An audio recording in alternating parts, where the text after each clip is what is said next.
When I turned 72, something shifted. Not my health, not my mind, but my perspective. I was standing in my kitchen one Tuesday morning when I slipped on a wet spot near the sink. I caught myself on the counter, but my heart was racing. That moment changed everything. Living alone at this age isn't about admitting defeat or accepting limitations.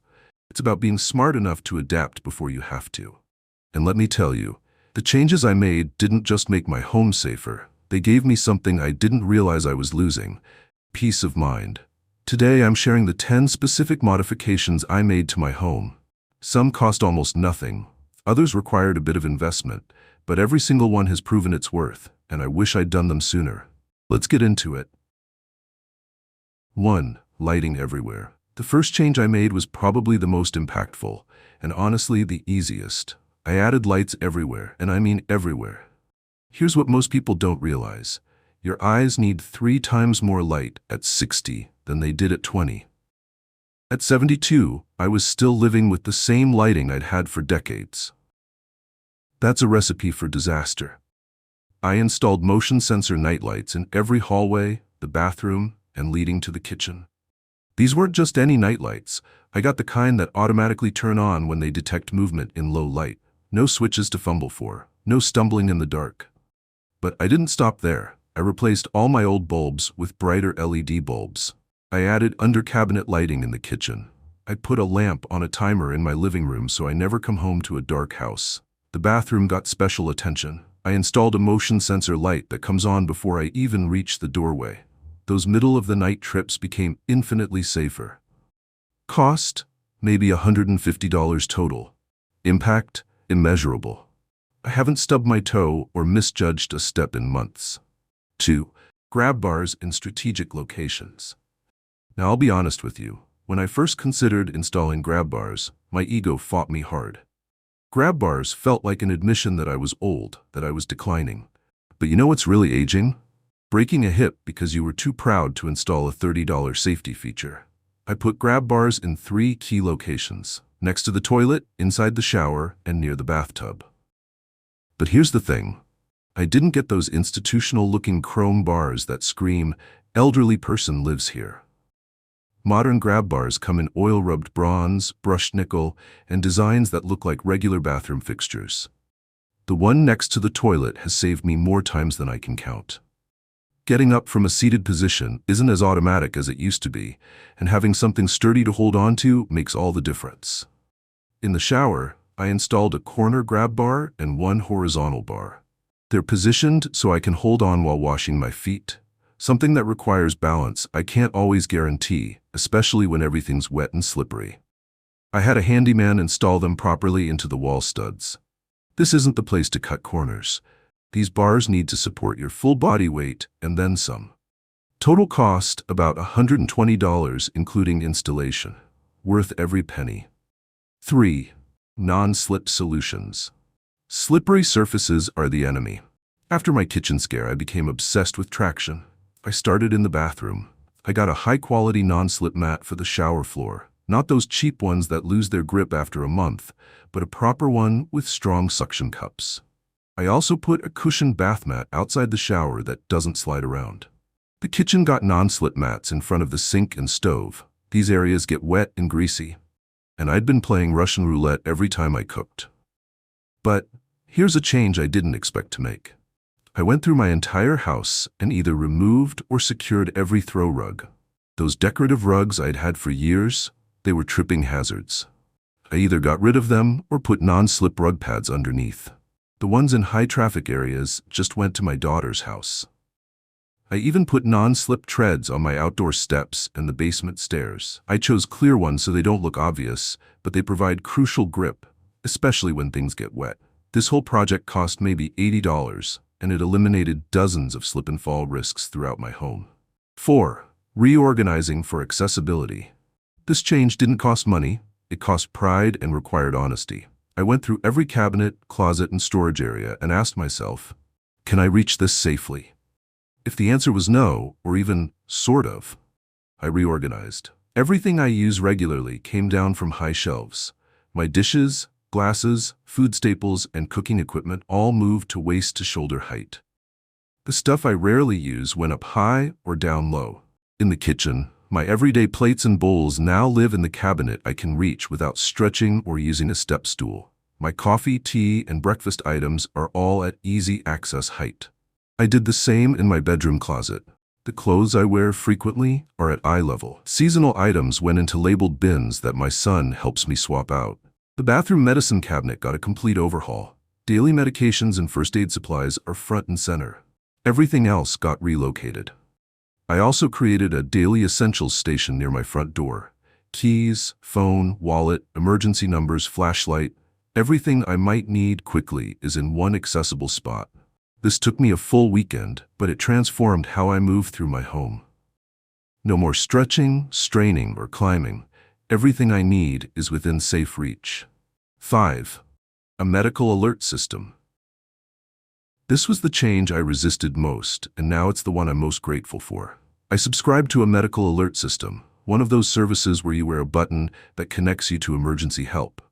Mine works both at home and when I'm out, which was important to me because I'm still active. I chose a system that doesn't require a landline since I only have a cell phone. It's a pendant I wear around my neck, and honestly, after the first week, I barely notice it. Here's what sold me.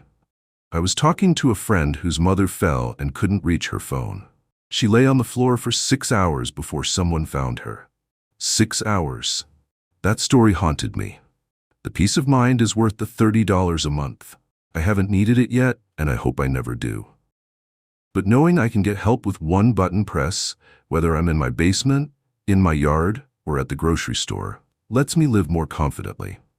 I also gave the emergency contact list to my kids and my neighbor. They know I have it, and they know how it works. That coordination matters. 6. Removing obstacles and creating clear paths. I used to have a beautifully decorated home. Emphasis on used to. Now I have a safely decorated home, and honestly, it looks better than before. I removed furniture that created tight spaces or awkward navigation. That decorative side table in the hallway? Gone. The magazine rack that stuck out near the couch? Relocated. I measured all my pathways and made sure I have at least 36 inches of clear width in all major walkways. This isn't just about walking, it's about having room to maneuver if I'm carrying something, or if I'm having a day when my balance isn't perfect. I also secured or removed anything with cords crossing walkways. I used cord covers and cable management solutions to keep electrical cords against walls and out of the path of foot traffic. The coffee table in my living room was replaced with an ottoman that has rounded edges. Sharp corners and glass surfaces are beautiful until you fall into them. I even rearranged my bedroom so there's a clear, straight path from my bed to the bathroom. No navigating around furniture in the middle of the night. This wasn't about making my home sterile, it was about making it functional. And surprisingly, the more open layout actually feels more modern and spacious. 7. Upgraded smoke and carbon monoxide detectors. I thought I was set because I had smoke detectors. Turns out, they were 12 years old, which is way past their expiration date. Yes, smoke detectors expire. I replaced every smoke detector in my house with new combination smoke and carbon monoxide detectors. I got the kind with sealed 10-year batteries, so I never have to climb on a ladder to change batteries. But here's the upgrade that really matters. I got interconnected ones. When one alarm goes off, they all go off. If there's a fire starting in the basement, I'll hear it from my bedroom. That's crucial when you live alone and might be sleeping or in another part of the house. I also added one in the garage and one in the basement, places I'd previously overlooked. And here's a small thing that makes a big difference. These new detectors have a voice alarm that says fire or carbon monoxide along with the beeping. In an emergency, knowing exactly what the threat is saves precious seconds. I marked my calendar to test them monthly. It takes 2 minutes and could save my life. Total investment, about $200 for 5 detectors. Best insurance policy I ever bought. 8. Stair safety upgrades. I'm fortunate enough to still live in my 2-story home, but those stairs were becoming intimidating. I made several changes that transformed them from a daily worry to a non-issue. First, I installed a second handrail. My stairs only had a rail on one side. Now they have sturdy rails on both sides, so I always have something to hold on to whether I'm going up or down. Second, I added bright LED lighting at the top and bottom of the staircase with three-way switches. I can turn the lights on before I start up or down and turn them off from either end. Third, I put contrasting tape on the edge of each step. I used a tape that's textured for grip, but also bright yellow, so each step edge is clearly visible. This helps depth perception, which isn't what it used to be. I also cleared the stairs of everything. No more leaving items on the steps to take up later. The stairs are for walking, period. Finally, I installed a small basket at the top and bottom of the stairs. Things that need to go up or down wait in the basket until I'm ready to make the trip. And then I can use both hands on the rails because the basket has a handle. These changes cost about $100 and some handyman time, but they eliminated my biggest daily safety concern. 9. Emergency preparedness station. Living alone means being self-sufficient, especially in emergencies. I created a comprehensive emergency station that's accessible and well-stocked. I designated a specific cabinet in my kitchen for emergency supplies. Inside I keep a flashlight with fresh batteries plus backup batteries, a battery-powered radio, a first aid kit that I actually know how to use, a 3-day supply of non-perishable food and water, copies of important documents in a waterproof bag, a list of emergency contacts with phone numbers written large enough to read easily, my medication list and pharmacy information, basic tools, screwdriver, wrench, duct tape. I also keep a charged power bank for my cell phone and a corded landline phone that works without electricity plugged into my phone jack. Every 3 months, I check expiration dates and rotate supplies. I test the flashlight and radio. I update any information that's changed. I shared the location of this emergency station with my family and my neighbor. They know where everything is if they need to help me, or if I need to direct them over the phone.